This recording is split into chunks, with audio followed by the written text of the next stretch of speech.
Hello दोस्तों, स्वागत है आपका आपके अपने चैनल निवेश क्रम पर। मैं पवन पाटीदार आपका बहुत बहुत स्वागत करता हूं। तो आज जिस शेयर की हम बात करने जा रहे हैं वो है दीपक नाइट्राइट। दीपक नाइट्राइट एक शानदार केमिकल की कंपनी है। स्पेशलिटी केमिकल में कंपनी डील करती है, ऑर्गेनिक इनऑर्गेनिक केमिकल्स बनाती है और बहुत सारे जो इंडस्ट्रीज़ होती है, पेंट इंडस्ट्री हुई, एक्सप्लोजिव इंडस्ट्री हुई, इस टाइप की इंडस्ट्रीज़ के इंटरमीडिएट्स बनाती है। तो कंपनी का बिजनेस शानदार है, R O C R O ई देखने लायक है और शानदार ग्रोथ कंपनी ने दिखाई है और निवेशकों को बहुत अच्छा रिटर्न भी कंपनी ने दिया है। और साल दर साल आप इसका अगर प्रॉफिट्स देखेंगे तो बहुत तेज़ी से प्रॉफिट्स बढ़ रहे हैं। एक्चुअल में चाइना से जो चीज़ें हमारे इंपोर्ट होती थी मैक्सिमम केसेस में, वो दीपक नाइट्राइट जैसी कंपनीज ने इंडिजिनस बनाना चालू किया और एक अच्छी खासी सेल्स इनकी रहती है और चाइना पे डिपेंडेंसी इनने हमारी बहुत हद तक कम की है। तो ये केमिकल कंपनियाँ, बहुत सारी केमिकल कंपनियाँ आप देखेंगे, IOL, विनाती ऑर्गेनिक्स, इस टाइप से बहुत सारी कंपनियाँ हैं जो तेज़ी से ग्रोथ इनने पिछले 2 सालों में दिखाई है और इनने मल्टीपल रिटर्न दिए हैं। लेकिन अब इनमें क्या करना चाहिए, इतनी शानदार कंपनियां हैं लेकिन अब थोड़ी गिरावटें यहाँ पर आ रही हैं। तो ऐसे में हम टेक्निकल इनका चार्ट देखेंगे और इनके फंडामेंटल्स देखेंगे। फंडामेंटल्स में कोई समस्या तो नहीं आ रही है, ये चीज़ें हम एक ऊपर ऊपर की नज़र से देखेंगे। क्योंकि दीपक नाइट्राइट एक शानदार कंपनी है, इनमें निवेशित रहना, एक कॉन्फिडेंस अपना बिल्डअप किए रहना बहुत ज़रूरी है ऐसी कंपनीज़ में। इसलिए समय समय पर इनकी एक रीडिंग लेते रहना चाहिए, क्योंकि ये एक लॉन्ग टर्म की कंपनियां हो सकती है। आप लंबे समय तक भी इन्हें रखें तो बहुत अच्छा प्रॉफिट ये कंपनी आपको देकर जाएंगी। ये एक शॉर्ट डील हो सकती है, क्योंकि इनके ROC ROE आप देखते हैं तो शानदार है, मार्जिन कंपनी के शानदार हैं। तो ऐसी कंपनीज लंबे समय तक होल्ड करना बहुत फायदे का सौदा हो सकता है। लेकिन जैसे इन मार्केट की गिरावटों में हमारा कॉन्फिडेंस लूज़ होता है, तो वैसे कॉन्फिडेंस के बिल्डअप के लिए हम समय समय पर ऐसी कंपनीज को पढ़ते हैं, ताकि निवेशक इसमें निवेशित रह सके और नया निवेश अगर करना चाहे तो किन लेवल्स पे किया जा सकता है, ये चीज़ें हम आपके साथ डिस्कस करते हैं। दोस्तों, हमने अभी तक आपके साथ बहुत सारी कंपनियां शेयर की है, वो भी आप उनकी भी रीडिंग कीजिए। अभी ऐसा समय है, मार्केट में लगातार गिरावटें आ रही है, तो अभी कोई भी बाइंग करना दिक्कत वाला काम हो सकता है, क्योंकि नीचे गिरावट के समय पर कितनी गिरावट आएगी ये कोई नहीं बता सकता, कब बॉटम बनेगा ये चीज़ कोई नहीं बता सकता।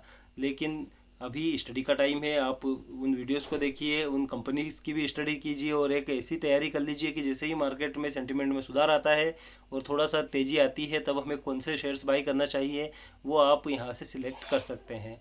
तो चैनल को सब्सक्राइब कीजिए दोस्तों, और आगे बढ़ते हैं हम चार्ट के साथ और फंडामेंटल के साथ। तो फ्रेंड्स, यहाँ पर दीपक नाइट्राइट के हम फंडामेंटल देख लेते हैं। ये गुजरात बेस्ड मैन्युफैक्चरिंग कंपनी है। ये ऑर्गेनिक इनऑर्गेनिक और स्पेशलिटी केमिकल्स बनाती है दोस्तों। ये और इंटरमीडिएट्स बनाती है जो industrial explosive paints, cosmetic, polymers, optical brighteners और अदर इंडस्ट्रीज़ में काम आते हैं। गुजरात, महाराष्ट्र, तेलंगाना में इनके प्लांट्स हैं। आगे हम देखते हैं कि यहाँ पर देखो एक लाइन दिख रही है, जिस हिसाब से दीपक नाइट्राइट है 70% market share in sodium nitrite, nitrate and nitrotoluene in India. तो 70% मार्केट शेयर इनका है इसमें। मार्केट कैप यहाँ पर 26,000 करोड़ का हो चुका है दीपक नाइट्राइट का। ROC 44%, ROE 37.5%। गजब का बिजनेस है कंपनी का, आप यहाँ पर देख ही सकते हैं। करेंट प्राइस 1964 पर कंपनी ट्रेड कर रही है और पूरे ईयर का अगर देखा जाए तो ये लो के आसपास ही ट्रेड कर रही है। स्टॉक PE 25 का है, जो कि एक नॉमिनल PE है। यहाँ पे प्रोज ही प्रोज दे रखे हैं, कॉन्स तो मात्र इतना है कि 7.91 टाइम्स है बुक वैल्यू के। बाकी आप यहाँ पर प्रोज पढ़ सकते हैं। क्वार्टरली रिजल्ट यहाँ पर देख लेते हैं दोस्तों। मार्च 2022 1872 करोड़ का सेल्स है यहाँ पर, और मार्च 21 में हम देखें तो 1400 करोड़ का। इसके बाद यहाँ पर प्रॉफिट्स अगर देखते हैं, मार्च में तो 410 और मार्च में 455 था। मतलब आप देखिए यहाँ मार्जिन श्रिंक हुए हैं अच्छे खासे। 31% के मार्जिन थे, आज 22% के मार्जिन इस क्वार्टर में कंपनी ने शो किए हैं। तो ये थोड़ा सा मार्जिन में यहाँ पर कमी आई है।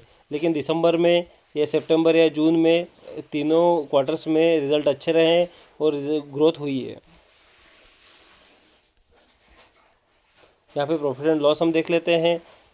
ईयर ऑन ईयर बेसिस पे आप देखते हैं कि 4,360 करोड़ का सेल था, उसके बाद 6,800 करोड़ का सेल हो गया। तो इतनी तेज़ी से ग्रोथ किया है कंपनी ने, लगभग 35% के आसपास यहाँ पर सेल्स में ग्रोथ हुई है। ऑपरेटिंग प्रॉफिट यहाँ पर देखिए आप, लगभग 25% के आसपास, 33% के आसपास ऑपरेटिंग में भी, प्रॉफिट में भी ग्रोथ हुई है।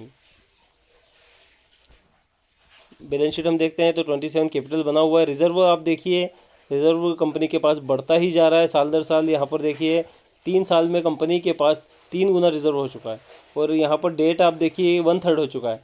तो क्या पॉजिटिव फंडामेंटल है कंपनी के, आप यहाँ पर समझ सकते हैं।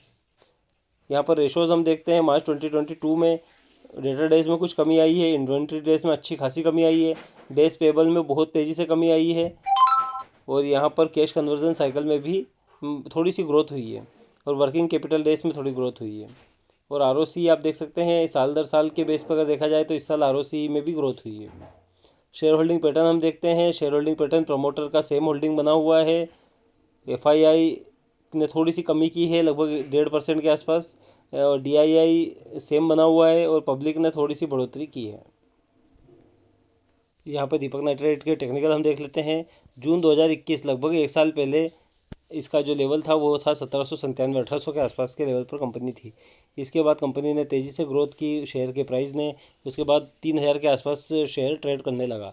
ये डेट हम देखते हैं 13 अक्टूबर 2021 की है, और मार्केट पूरा जब से गिरने लगा है तब से मार्केट के साथ ही ये भी ड्राइव हो रहा है। और यहाँ पर 2600 का एक हाई बनाया, यहाँ पर लो जो बनाया था वो 1945 का था, लेकिन उसके बाद जो लो बनाया वो तो कुछ 1847 का था। उसके बाद जो हाई बनाया वो लगभग 2364 का, और उसके बाद अब यहाँ पर लो बनाने की फिराक में ये है। मतलब अब यहाँ पर देखते हैं लोअर हाई लोअर लोज बन रहे हैं। हर बार जब भी हाई बन रहा है वो थोड़ा छोटा बन रहा है, लोज नीचे की ओर जा रहे हैं। कंपनी के प्रॉफिट्स में इस बार अगर देखा जाए तो थोड़ा सा मार्जिन का इफेक्ट आया है, अदरवाइज साल दर साल कंपनी के प्रॉफिट्स में भी बहुत तेज़ी से बढ़ोतरी हो रही है। इसलिए दीपक नाइट्राइट में कोई समस्या नहीं है दोस्तों इसे परचेस करने में, लेकिन इन लेवल्स पे इसे बाई करना सही नहीं रहेगा। यहाँ पर हम जब बाई इसे करें तो कम से कम ये पिछला वाला हाई इसे पार करने दें, लगभग 2350 के आसपास ही इसे बाई करना सही निर्णय होगा। अभी इसे बाई करने में अच्छी खासी डाउन साइड यहाँ पर आपको देखने को मिल सकती है, या फिर आपके निवेश को अधिक समय तक आपको रोक कर रखना पड़ सकता है। तो फ्रेंड्स, हमने दीपक नाइट्राइट के फंडामेंटल देखिए, हमने टेक्निकल देखे। अभी बाइंग करना एक डाउन ट्रेंड के शेयर में दिक्कत वाला हो सकता है। एक्चुअल में डाउन ट्रेंड इतना कोई लंबा नहीं है, लेकिन फिर भी अभी गिरावट के दौर में खरीदना सही नहीं रहेगा। इसे 2350 के पास ही बाई करना चाहिए, एक लंबे समय के लिए बाई करना चाहिए। हो सकता है कि 2350 तक पहुंचने में ये 2 से 3 महीने ले ले, तो हम 2 से 3 महीने अपने पैसे को अलग रख सकते हैं, रिजर्व रख सकते हैं, कैश में बने रह सकते हैं। कैश में अगर आपके पास मनी है तो ऐसी गिरावटों में भी आपका कॉन्फिडेंस हमेशा बिल्डअप रहेगा, और मार्केट में कॉन्फिडेंस का बना रहना, धैर्य का बना रहना, यही सबसे आवश्यक चीज़ें हैं। ग्रीड पर कंट्रोल करना बहुत आवश्यक होता है। तो ऐसे दीपक नाइट्राइट जैसी कंपनियां, नवीन फ्लोरिन, दीपक नाइट्राइट, ऐसी कंपनीज हम आजकल पढ़ रहे हैं, ताकि आपको इन्हें होल्ड करने के लिए एक कॉन्फिडेंस बिल्डअप हो सके। और आगे चलते हैं, दूसरे वीडियोज़ में मिलते हैं दोस्तों, लेकिन उसके पहले चैनल को सब्सक्राइब कीजिए, और वीडियो अगर पसंद आया है तो लाइक कीजिए। धन्यवाद।